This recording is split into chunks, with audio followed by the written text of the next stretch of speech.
ഇത് mass Motors എന്നാണ്. Honda Activa 5G വണ്ടി നമ്മൾ വർക്കിന് ആയിട്ടുണ്ട്. നിലവിൽ നമുക്ക് ജോബ് കാർഡിൽ പറഞ്ഞാണ് കംപ്ലയിൻ്റ് എന്ന് പറഞ്ഞാൽ ഹാൻഡിൽ കവറിന് ഒരു ഇളക്കം തന്നെ. അതേപോലെ ബ്രേക്ക് ചെക്കപ്പ് ജനറലായിട്ട് സർവീസ് ചെയ്യണം, എൻജിൻ ഓയിൽ മാറ്റണം. വാട്ടർ സർവീസ് വേണ്ടാതെ പ്രത്യേകം എടുത്ത് പറഞ്ഞിട്ടുണ്ട് കേട്ടോ. അപ്പം നിലവിൽ നമ്മൾ വണ്ടി ഓടിച്ചു നോക്കുന്ന സമയത്ത് ഹാൻഡിൽ കവറൊക്കെ പൊട്ടിക്കിടന്നിട്ട് അതിൻ്റെ ഉള്ളിൽ നല്ല രീതിയിൽ അടി വരുന്നുണ്ട്. ഫ്രണ്ട് മൺകാട് വെൽഡിങ്ങൊക്കെ വിട്ടുപോയേക്കാണ് ബോൾട്ട് ചെയ്യുന്ന ഭാഗം. അപ്പോൾ അതിൻ്റെയൊക്കെ നല്ല രീതിയിലുള്ള ശബ്ദ വ്യത്യാസമുണ്ട്. ക്ലച്ചിൻ്റെ ഭാഗത്ത് സൗണ്ട് വ്യത്യാസമുണ്ട്. ബ്രേക്ക് പിടിക്കുമ്പോൾ ബ്രേക്ക് കിട്ടാനായിട്ടൊരു ബുദ്ധിമുട്ട്, അങ്ങനത്തെ കുറച്ച് പ്രോബ്ലംസൊക്കെ പ്രത്യക്ഷത്തിൽ കാണുന്നുണ്ട്. അപ്പോൾ നമുക്ക് നിലവിലിപ്പോൾ വണ്ടി ഓടിയേക്കുന്ന കിലോമീറ്റർ എന്ന് പറയുമ്പോൾ 53,000 കിലോമീറ്ററാണ്. 53,016 കിലോമീറ്ററാണ് ഇപ്പോൾ കറണ്ട് മീറ്ററിൽ കാണിക്കുന്നത് കേട്ടോ. അപ്പോൾ അതിനകത്ത് മീറ്ററിന് സ്പീഡോ മീറ്ററും കംപ്ലയിൻ്റ് ഉണ്ട്. പറയാൻ കാരണം വെച്ചാൽ വണ്ടി ഓടി കഴിഞ്ഞ് ചില സമയങ്ങളിൽ സ്റ്റക്കായ പോലെ നിൽക്കും. ചിലപ്പോൾ കുറച്ച് ഓടിയതിന് ശേഷമാണ് സൂചിയൊക്കെ അനങ്ങി വരാം. അപ്പോൾ മീറ്റർ മെക്കാനിസം ടൈറ്റ് കാണിച്ച് തുടങ്ങിയേക്കുന്നതാണ് അതിൻ്റെ പ്രാരംഭ ലക്ഷണമാണ് ആ കാണിക്കുന്നത്. അതുകൂടാതെ നമ്മൾ ആ മീറ്ററിൻ്റെ ഉള്ളിൽ നൈറ്റ് നമ്മൾ രാത്രിക്ക് വണ്ടി ഓടുന്ന സമയത്ത് ഡിസ്പ്ലേ കൃത്യമായിട്ട് കാണാനായിട്ട് അതിൻ്റെ ഉള്ളിൽ 2 ബൾബ് കൊടുത്തിട്ടുണ്ട്. ആ 2 ബൾബും കംപ്ലയിൻ്റ് ആണ് അതിനകത്ത് കേട്ടോ, തെളിയണില്ല. അപ്പോൾ മീറ്റർ മെക്കാനിസം മാറ്റാനായിട്ട് ഉദ്ദേശിക്കുന്നുണ്ടെങ്കിൽ പറയാം. അതല്ലെങ്കിൽ അറ്റ്ലീസ്റ്റ് നമുക്ക് അതിൻ്റെ 2 ബൾബ് മാറ്റിയിട്ട് അത് ക്ലിയർ ചെയ്തിടാനായിട്ട് പറ്റും. അപ്പോൾ ആ രീതിയിൽ ചെയ്യണമെങ്കിൽ ആ രീതിയിൽ ചെയ്യാം. ഞാനിപ്പോൾ മീറ്റർ മാറ്റുന്ന എസ്റ്റിമേറ്റ് ഒന്നും ഇടല്ല, ഞാൻ ആ പാർക്ക് ബൾബ് മാത്രമാണ് അതിനകത്ത് ഉൾപ്പെടുത്തിയിട്ടുള്ളത്. മീറ്ററിൻ്റെ കേസ് പ്രത്യേകം എടുത്ത് പറഞ്ഞതിൻ്റെ കാരണം മീറ്ററിന് അങ്ങനെ ഒരു കംപ്ലയിൻറ്റ് ഉണ്ടെന്നുള്ളത് അറിഞ്ഞിരിക്കാൻ വേണ്ടി പറഞ്ഞതാണ് കേട്ടോ. അപ്പോൾ നിലവിൽ മീറ്ററിന് അങ്ങനെ കംപ്ലയിൻറ്റ് ഉണ്ട്. നമ്മൾ വണ്ടി ഓടിച്ചു നോക്കി സർവീസിൻ്റെ ഭാഗമായിട്ട് വർക്കിന് കയറ്റി ബാക്ക് ബ്രേക്കിൻ്റെ ഭാഗം തൊട്ട് നമ്മൾ ചെക്ക് ചെയ്യാൻ വേണ്ടി അയച്ചിട്ടുണ്ട്. ബ്രേക്ക് ലൈനർ നമ്മൾ നോക്കുമ്പോൾ ബ്രേക്ക് ലൈനർ ഏകദേശം ഒരു 80% കഴിഞ്ഞ് നിൽക്കുന്നതാണ്. അഡ്ജസ്റ്റിങ് ഏറെക്കുറെ ഇത്രയും ആയിട്ടുണ്ട്. അപ്പോൾ ബാക്കിലത്തെ ബ്രേക്ക് ലൈനർ മാറ്റി പുതിയതിടണമാണ് ഏറ്റവും ബെറ്റർ കേട്ടോ. ഗിയറിനകത്ത് തന്നെ ഓയിൽ നമ്മൾ ചെക്ക് ചെയ്തു. ഓയിലിന് വേറെ കംപ്ലയിൻറ്റോ കാര്യങ്ങളോ വെച്ചാൽ നല്ല ഓയിലാണ്. ബാക്ക് വീല് പിടിപ്പിക്കുന്നത് ഈ ഒരു ഷാഫ്റ്റും വേണം. അതിൻ്റെ ബെയറിങ്ങിൻ്റെ പ്ലേ ഒക്കെ ചെക്ക് ചെയ്ത് വേറെ കംപ്ലയിൻ്റ് ഒന്നുമില്ല. അതേപോലെ ബാക്ക് ടയറൊക്കെ നോക്കി പുതിയ ടയർ കിടക്കണേ. ഹബിനും പറയത്തക്ക കംപ്ലയിൻറ്റ്, ഹബിൽ തേമാനം ഉണ്ട്. പക്ഷേ കംപ്ലയിൻറ്റ് എന്ന് പറയാനായിട്ട് സ്ക്രാച്ചസ് കാര്യങ്ങൾ ചെറിയൊരു ലൈൻ മാത്രമേ ഉള്ളൂ, വേറെ പ്രോബ്ലം ഇല്ല. പിന്നെ നമുക്ക് അതിനകത്ത് നോക്കുമ്പോൾ ഇത് ഗിയർ ട്രാൻസ്മിഷൻ്റെ ഒരു ബ്രീത്തർ പൈപ്പാണത്. ഇത് ഓൾറെഡി ഈ രീതിയിൽ വിട്ട് കിടക്കാറുന്നു. അപ്പോൾ അത് നമ്മൾ നോക്കുമ്പോണ്ടല്ലോ ശരിക്കും അതിനെ കറക്റ്റ് പൊസിഷൻ വന്നത് ഇതിൻ്റെ ഉള്ളിൽ കയറിയിരിക്കുക എന്നുള്ളത് ഇവിടെ ക്ലിപ്പ് ചെയ്ത് വെക്കണം. അതെനിക്ക് തോന്നുന്നു വണ്ടി തുടയ്ക്കുക അങ്ങനെ എന്തെങ്കിലും ചെയ്തപ്പോൾ വിട്ടു പോകുന്നതായിരിക്കാം. അത് നമ്മൾ മഴക്കാലത്തൊക്കെയാണ് കിടക്കണമെന്നുണ്ടെങ്കിൽ അതിൻ്റെ ഉള്ളിൽ കൂടെ വെള്ളം ഗിയർ ബോക്സിലേക്ക് ഇറങ്ങിയിട്ട് ഗിയർ ബോക്സ് ബെയറിങ് പോകും. അങ്ങനെ ഒരു കംപ്ലയിൻറ്റ് വരും കേട്ടോ. അപ്പോൾ ഒന്ന് അറിഞ്ഞിരിക്കാൻ വേണ്ടി പറഞ്ഞാണ്, ശ്രദ്ധിച്ചേക്കാം. നമ്മളിവിടെ തുടയ്ക്കുന്ന സമയത്തൊക്കെ ഇത് ജസ്റ്റ് ഇങ്ങനെ കൈ തട്ടിക്കഴിഞ്ഞാൽ തന്നെ അങ്ങനെ പൊട്ടിങ്ങനെ പുറത്തേക്ക് വന്ന സംഭവമാണ് കേട്ടോ. അതുകൊണ്ടാണ് എടുത്ത് പറഞ്ഞതിൻ്റെ കേസ്. വെറുതെ ഈ ഹോളിൻ്റെ ഉള്ളിലേക്ക് കയറ്റി വയ്ക്കുക, ഇതിവിടെ ക്ലിപ്പ് ചെയ്ത് കൊടുത്താൽ മതി. അപ്പോൾ അത് ക്ലിയറായിട്ട് നിന്നോളും. പിന്നെ നമ്മളതിൻ്റെ എയർ ഫിൽറ്റർ ക്ലച്ച് സൈഡൊക്കെ ചെക്ക് ചെയ്യാനായിട്ട് അയച്ചിട്ടുണ്ട്. എയർ ഫിൽറ്ററൊക്കെ നമ്മൾ നോക്കുമ്പോൾ നമുക്ക് ഇതിപ്പോൾ കിടക്കുന്നത് കമ്പനി ഫിൽറ്ററാണ്, ഹോണ്ടയുടെ ഒറിജിനൽ ഫിൽറ്ററിനെ യൂസ് ചെയ്തതാണ്. അപ്പോൾ കുറച്ച് പൊടിയൊക്കെ ഉണ്ട്, അതൊക്കെ ഒന്ന് തുടച്ച് ക്ലീൻ ചെയ്ത് നമുക്ക് റീസെറ്റ് ചെയ്യാം. പിന്നെ നമ്മൾ ക്ലച്ചിൻ്റെ ഭാഗത്തേക്ക് വരുമ്പോൾ ക്ലച്ചിനകത്ത് 1-2 പാർട്സുകൾ ഡാമേജ് ഉണ്ട്. ഒന്ന് നമുക്കതിൻ്റെ ബെൽറ്റാണ്. ബെൽറ്റ് നോക്കുമ്പോൾ അതിൻ്റെ ഈ സെൻറ്റർ ഭാഗം നോക്കുമ്പോൾ മൊത്തം പൊട്ടൽ വീണിരിക്കുന്നുണ്ട്. എല്ലാ ലെഗിൻ്റെ ഉള്ളിൽ പൊട്ടിയേക്കാണ്. അപ്പോൾ ബെൽറ്റ് കൈയോടെ മാറ്റി കളഞ്ഞ് ചെയ്യുന്നത് പറ്റുമെന്ന് വെച്ചാൽ ബെൽറ്റ് പൊട്ടി നമ്മൾ വഴിപ്പെടുന്നൊരു സിറ്റുവേഷൻ വരും. ഇതുകൊണ്ട് അത് ഇവിടെയൊക്കെ പൊട്ടിയിരിക്കുകയാണ് കേട്ടോ. അതുകൂടാതെ നമുക്ക് അതിൻ്റെ വേരിയേറ്റർ ബോഡി എന്ന് പറയുന്നത് ഈ ഒരു പീസ്, ഇതിനകത്ത് കംപ്ലയിൻറ്റ് വന്നേക്കണമെന്ന് വെച്ചാൽ ഇതിൻ്റെ ഈ ഒരു ബുഷ് പീസ് സെറ്റ് സ്ലൈഡ് എന്ന് തന്നെ പറയാം. അത് ഇവിടെ തേമാനം വന്നിട്ട് ഇവിടെ ഒരു ഹോള് പോലെയായി ഈ സൈഡ്.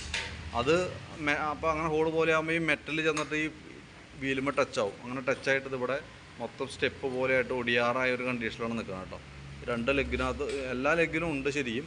അപ്പോൾ നമുക്ക് ഈ വീലുമാണ് നമുക്ക് മാറ്റിയിടേണ്ടത് കേട്ടോ. ഈ വീല് ബോസ് ഡ്രൈവ് നമുക്കത് വേണമെങ്കിൽ യൂസ് ചെയ്യാം. ഈ വീല് മാറ്റിയിടണം. അതേപോലെ തന്നെ ഈ പീസ് സെറ്റ് സ്ലൈഡ് എന്ന് പറയുന്നത് ഈ ബുഷുകൾ എല്ലാ ബുഷിൻ്റെ ഉള്ളിൽ കൂടെ പൊട്ടൽ വന്നേക്കാണ്. അതും മാറ്റിയിട്ട് വേണം സെറ്റ് ചെയ്യാനായിട്ട്. ക്ലച്ച് യൂണിറ്റ് നമുക്ക് ഫുള്ളായിട്ടൊന്ന് ക്ലീൻ ചെയ്ത് ഗ്രീസ് ചെയ്തിട്ടാൽ മതി, വേറെ കുഴപ്പമൊന്നുമില്ല. പിന്നെ കിക്കർ വീലൊക്കെ അത്യാവശ്യം ടൈറ്റ് ഉണ്ട് ഗ്രീസ് ചെയ്ത് ഇല്ലാത്തതിൻ്റെ, അപ്പോൾ അതൊക്കെ ഒന്ന് ക്ലിയർ ചെയ്തിടാം. പിന്നെ ക്ലച്ചിൻ്റെ ഉള്ളിൽ നല്ല രീതിയിൽ പൊടി കാര്യങ്ങളൊക്കെ ഉണ്ട്. ഇതൊക്കെ നല്ല ഒരുപാട് പൊടി ഉണ്ട് ഇതിനുള്ളിൽ. അപ്പോൾ നല്ലോണം ഒന്ന് ക്ലീൻ ചെയ്തിട്ട് റീസെറ്റ് ആക്കാം. ഈ ക്ലച്ചിൻ്റെ പ്രത്യേകത എന്ന് വെച്ചാൽ CVT ക്ലച്ചൊക്കെ എപ്പോഴും നല്ല ഫ്രഷ് ആയിട്ടിരിക്കണം. ഒരുപാട് പൊടിയോ കാര്യങ്ങളോ ഒന്നും ഇല്ലാത്ത രീതിയിൽ ഓയിൽ മയോ അങ്ങനത്തെ ഓയിൽ ലീക്ക് കാര്യങ്ങളൊന്നും വരാതെ കറക്റ്റായിട്ട് നമ്മൾ നോക്കണം. കാരണം ഞാൻ ഒരുവിധം മെയിൻ്റനൻസ് നമുക്ക് പണി കിട്ടുന്നത് ക്ലച്ചിനകത്താണ്.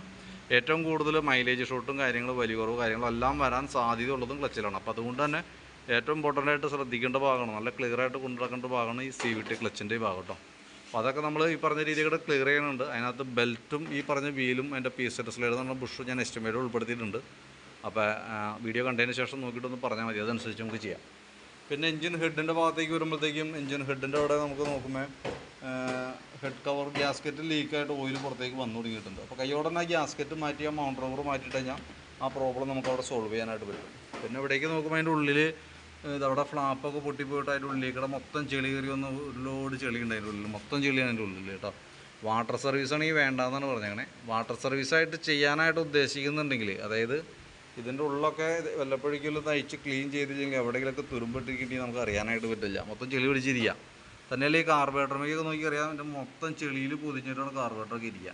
അപ്പോൾ ഒന്ന് വാട്ടർ സർവീസ് ചെയ്ത് കഴിയുമ്പോൾ ഒരു പക്ഷേ ചിലപ്പോൾ കാർബറേറ്റർ കൂടി ഒന്ന് അയച്ച് ക്ലീൻ ചെയ്യേണ്ടി വന്നേക്കും, വാട്ടർ സർവീസ് ചെയ്യാനായിട്ട് ഉദ്ദേശിക്കുന്നുണ്ടെങ്കിൽ.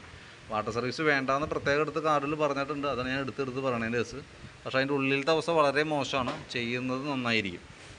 പിന്നെ ഫ്രണ്ടിലേക്ക് വരുമ്പോഴത്തേക്കും ഫ്രണ്ട് ബ്രേക്ക് ലൈൻഡർ നമുക്ക് കിടക്കുന്നത് ഡ്യൂപ്ലിക്കേറ്റ് ലൈൻഡറാണ്, കമ്പനി ലൈൻഡറൊന്നുമല്ല. അതിൻ്റേതായിട്ടുള്ള ഒരു ചതയിൽ ഫ്രണ്ട് ഭാഗത്തുനിന്ന് കാണിക്കുന്നുണ്ട്. അപ്പോൾ ശരിക്കും ബ്രേക്ക് ലൈൻഡർ കമ്പനി ഒറിജിനൽ ആയിട്ട് ഉപയോഗിക്കണതാണ് ഏറ്റവും ബെറ്റർ. കാരണം വെച്ചാൽ ഇത് കിടന്ന് ഓടുന്തോറും ഹബിനും കംപ്ലൈൻ്റ് ആണ്, ബ്രേക്കാണെങ്കിൽ കംഫർട്ട് ആവുകയില്ല. തൽക്കാലം വേണമെങ്കിൽ നമുക്ക് തന്നെ ക്ലീൻ ചെയ്ത് തരാം. പക്ഷേ എപ്പോഴും പറ്റുമെന്നുണ്ടെങ്കിൽ മാറ്റി പുതിയത് കമ്പനി ഒറിജിനൽ പാർട്സ് യൂസ് ചെയ്യണമായിരിക്കും. Brake liner, clutch shoe item, അങ്ങനത്തെ ഐറ്റംസൊക്കെ എപ്പോഴും ഒറിജിനൽ ഇടണമായിരിക്കും ഏറ്റവും ബെറ്റർ കേട്ടോ. ഫ്രണ്ട് ടയറിൻ്റെ കണ്ടീഷൻ നോക്കി, ടയർ പുതിയ ടയറാണ്, വീൽ ബെയറിങ് പറയത്ത കംപ്ലൈൻറ്റോ കാര്യങ്ങളൊന്നുമില്ല.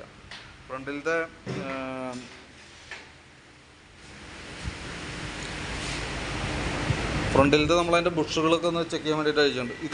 ഫ്രണ്ടിലത്തെ ബുഷ് കാര്യങ്ങളൊക്കെ നമ്മൾ ചെക്ക് ചെയ്യാൻ വേണ്ടി അയച്ചതാണ്. അപ്പോൾ അതിൻ്റെ ലിങ്ക് ബുഷിനൊന്നും വേറെ കുഴപ്പമില്ല, ചെറിയൊരു പ്ലേ ഉണ്ട്, അത് നമുക്ക് ആ കോളർ മാത്രം മാറ്റി യൂസ് ചെയ്യാം. ഗ്രീൻ ബുഷിന് പ്ലേ കാണിച്ചു തുടങ്ങിയിട്ടുണ്ട്, അപ്പോൾ ഇതൊന്നും മാറ്റിയിട്ടേക്കാം കേട്ടോ. പിന്നെ അത് കൂടാതെയുള്ള പ്രോബ്ലം എന്ന് വെച്ചാൽ നമുക്ക് ഫ്രണ്ടിലെ കവറുകൾ ഡാമേജ് ഉണ്ട്, മൺഗാർഡ് പൊട്ടിയാണ്. മൺഗാർഡിൻ്റെ ബോൾട്ട് ചെയ്യണ ഭാഗം പൊട്ടിയിട്ട് വെറുതെ കിടന്ന് അടി കളിക്കുന്നുണ്ട്. അതിൻ്റെ കാരണം എന്ന് വെച്ചാൽ അതിൻ്റെ ഉള്ളിൽ ബോൾട്ട് ചെയ്യണ സൈഡിൽ ഇതൊക്കെ ഇവിടെയൊക്കെ പൊട്ടിപ്പോയേക്കാണ്. അപ്പോൾ അത് ഇനിയിപ്പോൾ എന്ത് ചെയ്യേണ്ടതെന്ന് വെച്ചാൽ പുറമേ നിന്നൊരു ബോൾട്ട് തുളച്ചിട്ട് വാഷോട് കൂടി ഇട്ടിട്ട് ബലപ്പെടുത്തി നിർത്താം, അതാണ് പറ്റുള്ളൂ. മറ്റേപാട് നമ്മൾ വെൽഡ് ചെയ്യാൻ നോക്കി കഴിഞ്ഞാൽ മൊത്തത്തിൽ പെയിൻ്റൊക്കെ പോയി ആകെ വൃത്തികേടായിരിക്കും. അപ്പോൾ മറ്റേതാകുമ്പോൾ ഒരു ഡ്രില്ല് ചെയ്ത് ഹോൾ അടിച്ചതിന് ശേഷം സെപ്പറേറ്റ് ഒരു ബോൾട്ട് ഇട്ട് കൊടുക്കുക, അങ്ങനെ എന്തെങ്കിലും ചെയ്ത് പിടിപ്പിക്കാൻ പറ്റുമെന്ന് നോക്കാം. അതായിരിക്കും കുറച്ചുകൂടി ബെറ്റർ കേട്ടോ. പിന്നെ നമുക്ക് അതിൻ്റെ ബാറ്ററിയൊക്കെ നമുക്കിത് ഇരിക്കുന്നത് പവർ സോൺ എന്ന് പറയുന്ന കമ്പനിയുടെയാണ്, പുതിയ ബാറ്ററിയാണ്, 2025 ബാറ്ററിയാണ്, വേറെ പ്രോബ്ലം ഒന്നുമില്ല. പിന്നെ ഫ്രണ്ട് മൊത്തത്തിൽ ഷേക്ക് കാര്യങ്ങൾ കാണിക്കുന്നത്, ഒന്ന് ഈ ഹാൻഡിലിൻ്റെ റിയർ കവർ ഇവിടത്തേക്ക് സ്ക്രൂ ചെയ്യണ ഭാഗം വിട്ടുപോയേക്കാണ്, അതൊന്ന്. പിന്നെ ഹാൻഡിൽ കവർ, ഹെഡ്ലൈറ്റൊക്കെ പിടിപ്പിക്കുന്ന കവറിൻ്റെ സെൻറ്റർ ഭാഗത്ത് ബോൾട്ടൊന്നും ഇടാൻ പറ്റാത്തൊരു കണ്ടീഷനാണ്, മൊത്തത്തിൽ പൊട്ടിക്കിടക്കാണ്. അപ്പോൾ അതുകൊണ്ടാണ് ആ സൗണ്ട് തന്നെ. അപ്പോൾ ഈ കവർ മാറ്റിയതിന് ശേഷം സെപ്പറേറ്റ് സ്ക്രൂ ഒക്കെ കൊടുത്തിട്ട് നമുക്ക് ഫ്രണ്ട് കവർ പിടിപ്പിക്കാം. തൽക്കാലം നിന്നോളും. ഇത് മാറ്റിക്കുമ്പോൾ വല്ല പിടപ്പ് സൗണ്ടൊക്കെ മാറിക്കോളും. പക്ഷേ ഫ്രണ്ട് കവറിൻ്റെ ആ മെയിൻ സ്ക്രൂ ചെയ്യുന്ന ഭാഗം പൊട്ടിയേക്കണതുകൊണ്ട് ചെറിയൊരു ഷേക്ക് എന്തെങ്കിലും കാണിക്കും കേട്ടോ. പിന്നെ നമുക്ക് ഈ സൈഡിലേക്ക് വരുമ്പോഴത്തേക്കും സ്പാർക്ക് പ്ലഗ് നമ്മൾ ക്ലീൻ ചെയ്യാൻ വേണ്ടി അയച്ചാണ്. അത്യാവശ്യം നല്ല രീതിയിൽ തന്നെ കാർബൺ ഉണ്ട്. അപ്പോൾ ഒന്ന് ക്ലീൻ ചെയ്ത് റീസെറ്റ് ചെയ്യാം. സ്റ്റാർട്ടിങ്ങിൻ്റെ പ്രോബ്ലം എന്തെങ്കിലും കാണിച്ചാൽ അത് മാറ്റിയിടണമായിരിക്കും കുറച്ചുകൂടി ബെറ്റർ. നമുക്ക് സ്റ്റാർട്ടിങ് കംപ്ലയിൻ്റ് ഒന്നും പറഞ്ഞിട്ടില്ല. അങ്ങനെ എന്തെങ്കിലും സ്റ്റാർട്ടിങ് കംപ്ലയിൻറ്റ് മോർണിംഗിൽ സ്റ്റാർട്ടാകാൻ ബുദ്ധിമുട്ട് അങ്ങനത്തെ എന്തെങ്കിലും ലക്ഷണങ്ങളുണ്ടെങ്കിൽ കൈയോടെ പറഞ്ഞ് പ്ലഗ് മാറ്റാനായിട്ട് ശ്രദ്ധിക്കുക കേട്ടോ. എസ്റ്റിമേറ്റിൽ ഞാൻ ഉൾപ്പെടുത്തുന്നില്ല. പിന്നെ അതേപോലെ തന്നെ എഞ്ചിൻ ഓയിൽ മാറ്റുന്നുണ്ട്, ഓയിൽ ചേഞ്ചിൻ്റെ ടൈമാണ്. അപ്പോൾ ഏറെക്കുറെ നമ്മുടെ വർക്കിൻ്റെ ഒരു ഏകദേശം ഒരു ഐഡിയ ആണ് ഇപ്പോൾ ഞാൻ പറഞ്ഞത്. ഒന്ന് നമുക്ക് മാറ്റേണ്ട പാർട്സുകൾ ജസ്റ്റ് ഒന്നുകൂടി ഞാൻ പറഞ്ഞു പോകാം. ഒന്ന് എഞ്ചിൻ ഓയിൽ മാറണം. എഞ്ചിൻ ഓയിൽ മാറുമ്പോൾ അതിൻ്റെ ബോൾട്ടിൻ്റെ വാഷ് ഓറിങ്ങും മാറ്റിയിടണം. ബാക്കിലത്തെ ബ്രേക്ക് ലൈൻഡർ മാക്സിമം അയക്കണം, ബ്രേക്ക് ലൈൻഡർ മാറ്റിയിടണം. അതേപോലെ തന്നെ ഈ സൈഡിലേക്ക് വരുമ്പോഴത്തേക്കും ക്ലച്ചിനകത്താണ് ബെൽറ്റ് കംപ്ലയിൻ്റ് ഉണ്ട്. ഈ വേരിയേറ്റർ ബോഡിയിൽ നിന്നാണ് ഈ യൂണിറ്റ് കംപ്ലയിൻ്റ് ഉണ്ട്. റീസെറ്റ് സ്ലൈഡർ എന്ന് പറഞ്ഞാൽ വ്യൂ ബുഷോ 3 പീസ് കംപ്ലയിൻ്റ് ഉണ്ട്. അപ്പോൾ അതൊന്ന് മാറ്റി റീസെറ്റ് ആക്കണം.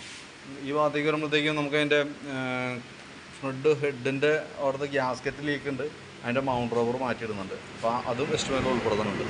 പിന്നെ വാട്ടർ സർവീസിൻ്റെ കേസ് ചെയ്യുന്നുണ്ടെങ്കിൽ പറയണം കേട്ടോ. ഞാൻ എസ്റ്റിമേറ്റിൽ അത് ഉൾപ്പെടുത്തുന്നില്ല, കാരണം വാഷിംഗ് വേണ്ടാന്ന് പ്രത്യേകം പറഞ്ഞതുകൊണ്ടാണ് ഉൾപ്പെടുത്താത്തത്. വീഡിയോ കണ്ടതിന് ശേഷം ആവശ്യപ്പെടുകയാണെങ്കിൽ നമുക്ക് അതിൻ്റെ ഒരു എസ്റ്റിമേറ്റ് അഡീഷണൽ ആയിട്ട് പറയാം. പിന്നെ ഫ്രണ്ടിലേക്ക് വരുമ്പോൾ ഫ്രണ്ട് മൺഗാർഡിൻ്റെ കേസ് റെഡി ആക്കേണ്ടതായിട്ടുണ്ട്. ഫ്രണ്ട് ബ്രേക്ക് ഷൂ ഞാൻ എസ്റ്റിമേറ്റിൽ ഉൾപ്പെടുത്തുന്നുണ്ട് മാറ്റാനായിട്ട്.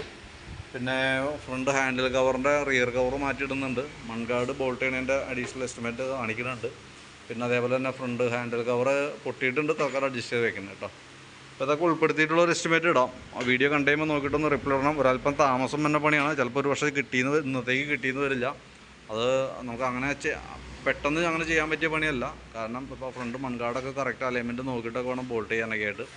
ഫ്രണ്ട് കവറൊക്കെ മാറ്റി വരുമ്പോൾ സാധാരണ സർവീസിനേക്കാളും ഒരു അല്പം കൂടുതൽ സമയം നമുക്ക് എടുക്കും. അപ്പോൾ അതുകൊണ്ടാണ് പരമാവധി നമ്മൾ ട്രൈ ചെയ്യാം. എന്തെങ്കിലും വ്യത്യാസം ഉണ്ടെന്നുണ്ടെങ്കിൽ ഒന്ന് അഡ്ജസ്റ്റ് ചെയ്തോണം കേട്ടോ. അപ്പോൾ വീഡിയോ കണ്ടുകഴിയുമ്പോൾ നോക്കിയിട്ടൊന്ന് റിപ്ലൈ ഇട്ടേക്കാം, അതനുസരിച്ചിട്ട് നമുക്ക് വർക്ക് കംപ്ലീറ്റ് ചെയ്യാം. ഓക്കെ.